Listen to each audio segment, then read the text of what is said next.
Monday fun day. What's happening with y'all, man?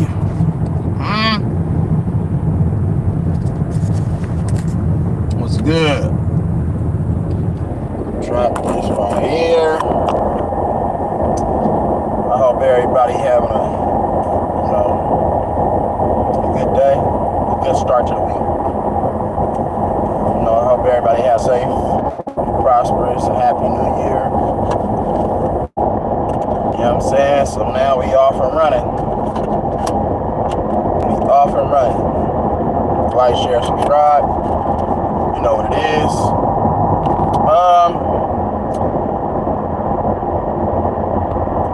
What's going on around the NBA, man? The NBA is sad. A couple of teams got good news, a couple of teams got bad news, but the storylines that's going on in the NBA right now is crazy. Jimmy Butler being suspended. You know what I'm saying? 7 games for conduct detrimental to the team. I mean, come on. Luka getting injured. Now Kyrie is out with back disc or whatever. So that's wild. Kuminga gets injured. Now he's out. He just started to come into form.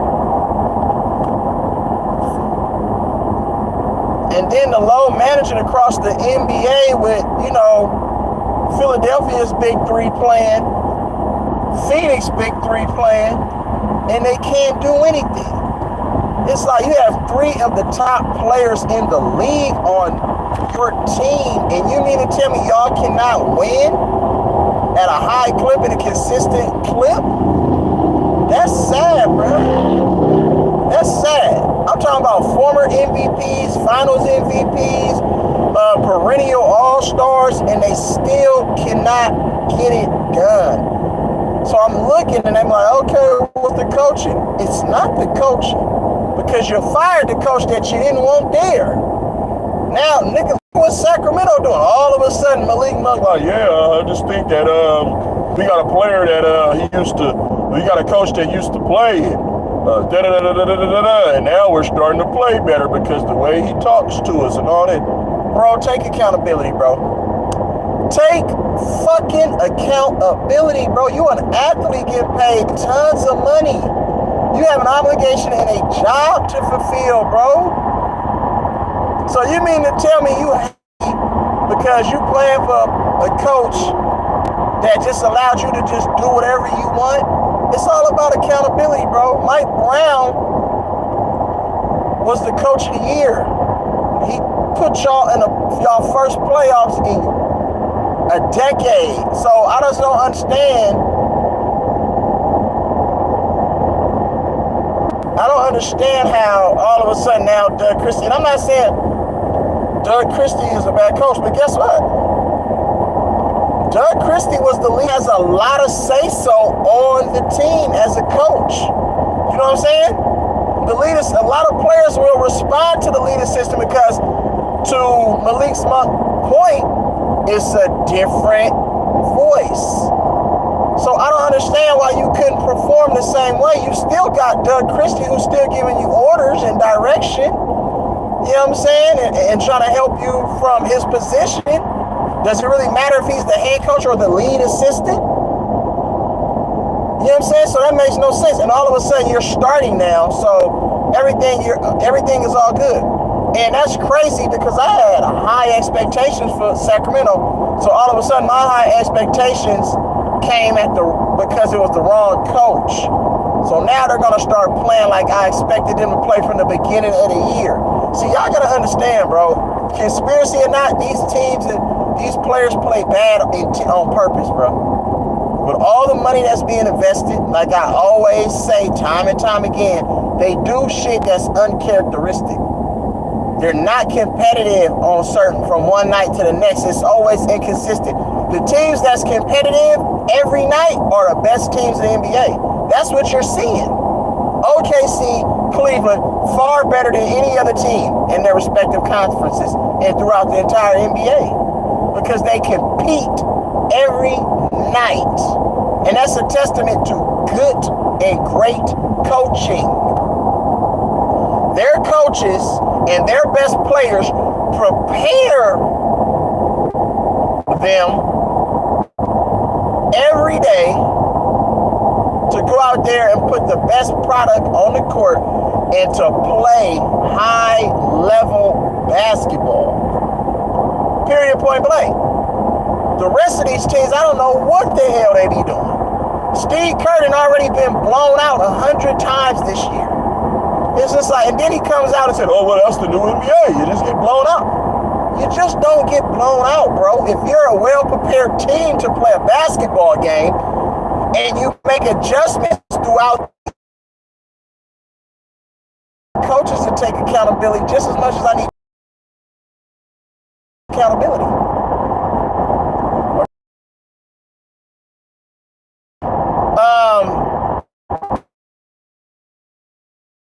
Where they at by luck, and they've been playing without one of the best players in NBA history at top in the position that they are in by luck? Fuck no. And I told everybody, when you compete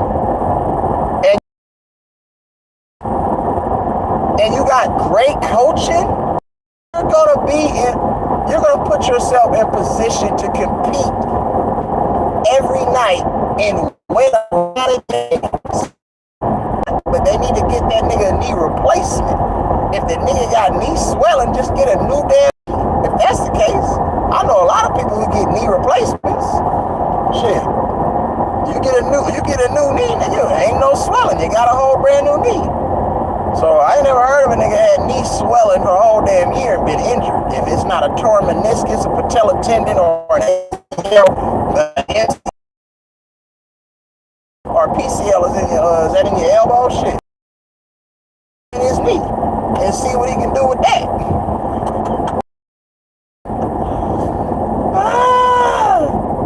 But I'm just saying, we gotta keep this a buck, y'all. The NBA is the weirdest. It's weird. When I turn on the television, I see a million three-pointers back and forth. Back and forth. They just jacking up threes. I'm like, another three? Me and my son was watching the game. I say, man, we about to watch college basketball. I'm cool. It's hard to watch these games because all you do is see a ton of threes back and forth. Every possession is a three-point shot. I'm like, goodness gracious. Can we get a flash, a curl action, a screen, a flare? Can we get a backdoor play? Can we get a mid-range shot? Can we get a post-up?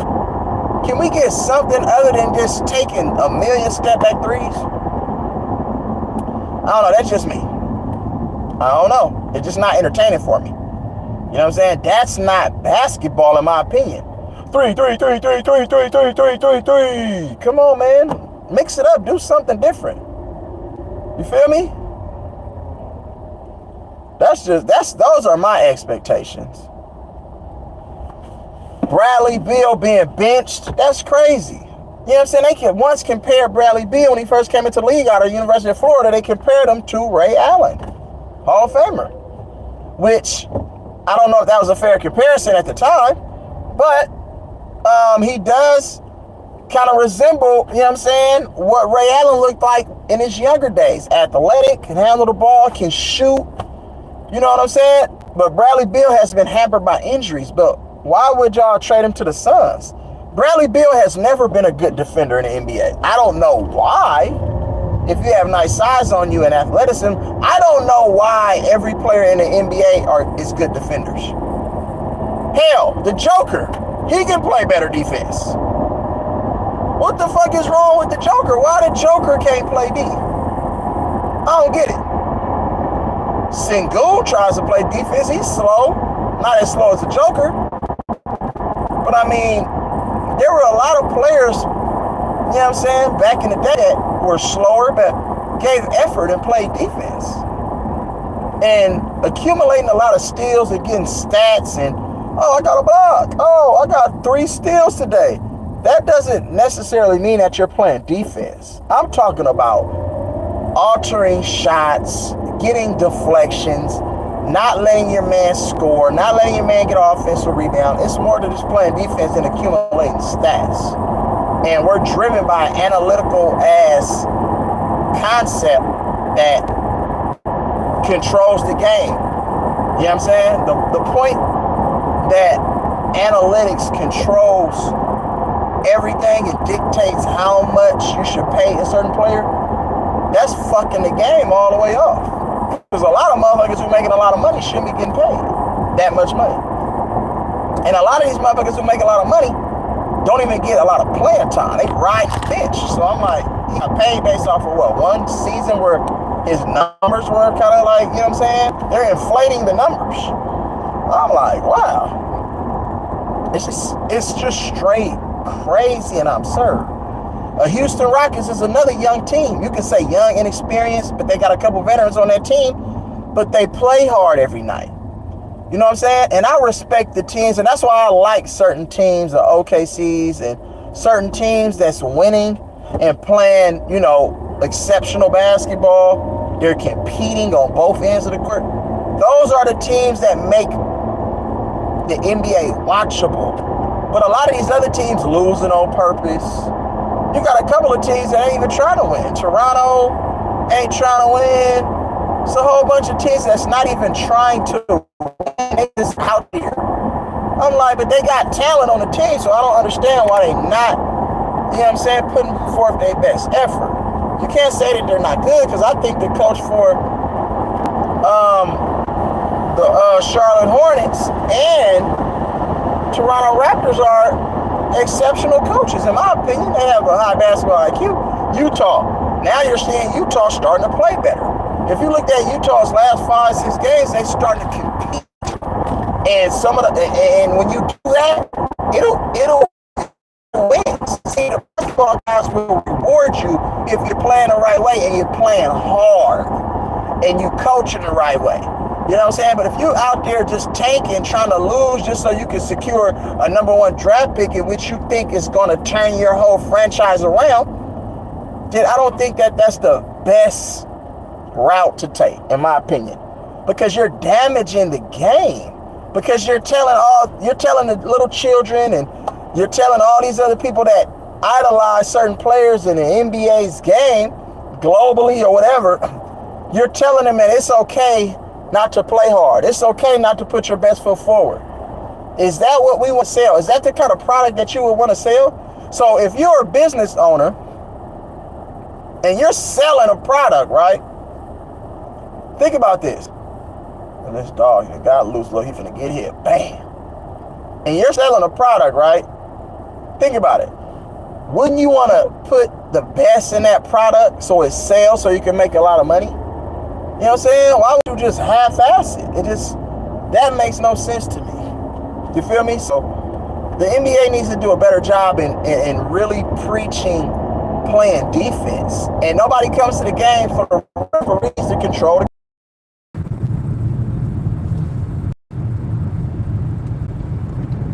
Mr. Mad, what's happening with it? I see you shying, my guy. I see you, T-Sleeves.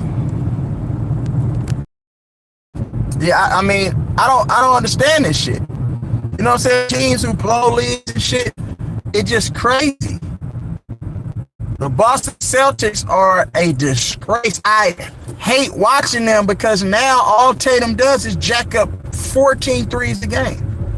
When I called Jason Tatum the best player in the game, it was because he would post you up, he would mix you up, he would get to the mid-range, he would get to the free throw line, he would get to the paint. Now all they do is step back, crossover, boom, step back, three. I'm like, everybody has turned into James Harden and Steph Curry combined. So everybody wants to be certain players in the league, and I'm like, bro, just be you. That's not conducive. But they're doing it because for the money. That's not conducive to winning basketball. Dribble, dribble, dribble, dribble, step back. Like, it's sad. To be honest with you, that shit is super sad.